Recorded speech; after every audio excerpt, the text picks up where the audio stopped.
All right, so talking about outdoor ceremonies or ceremonies in which I could come all the way up with the colors. In most of these, I should theoretically have a harness on to help me hold the flag.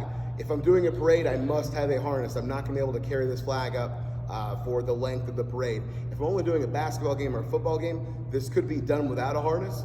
My preference is always gonna be for a harness, but I don't want that to become a limiting factor in the mission profiles we can take. My command on that is gonna be carry colors. My rifles will still go to port arms for simplicity's sake in this.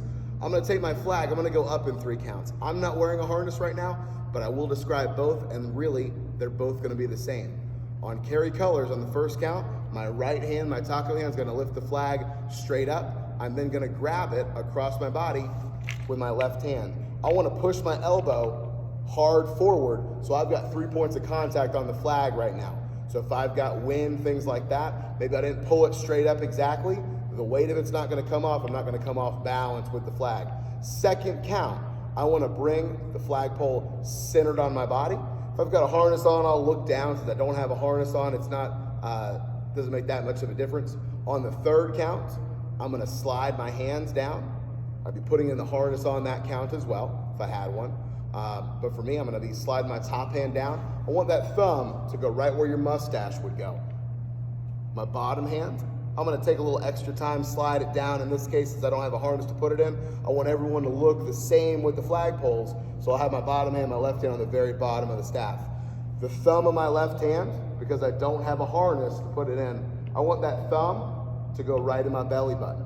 That way I've got a point of reference to go off of. It's gonna be easy to put it on. My top hand, like I said, thumb. If I pull it all the way back to my face, would go even where my mustache is. I want the flag to stay a fist away from my face though. If I keep it a fist away from my face, flag should stand straight up and down. I don't want it canted forward because people are gonna start leaning at all different angles here, and we shouldn't be dipping the American flag anyway. If I had to go to present, American flag would not do anything on present, it would just stand here, but for training purposes, assuming this is a state flag or other local flag, for present, I still want to go 3 counts to match the rifles on this. I'll slide up on the first count, sliding my thumb from my mustache to my eyebrows. I'll say thumb stash to unibrow. People tend to remember that a little better. I go thumb stash, slide up to unibrow. That little slide there, when I push forward, allows my top hand, my right hand here, to be parallel with the ground. I know my hand is parallel if the top of my hand is even with the top of my shoulder. Coming back to order, I could come back up to carry. 3 counts coming back, I'll come back on the first 2. 1, 2, I'll naturally slide my hand down back to thumb stash on the third count.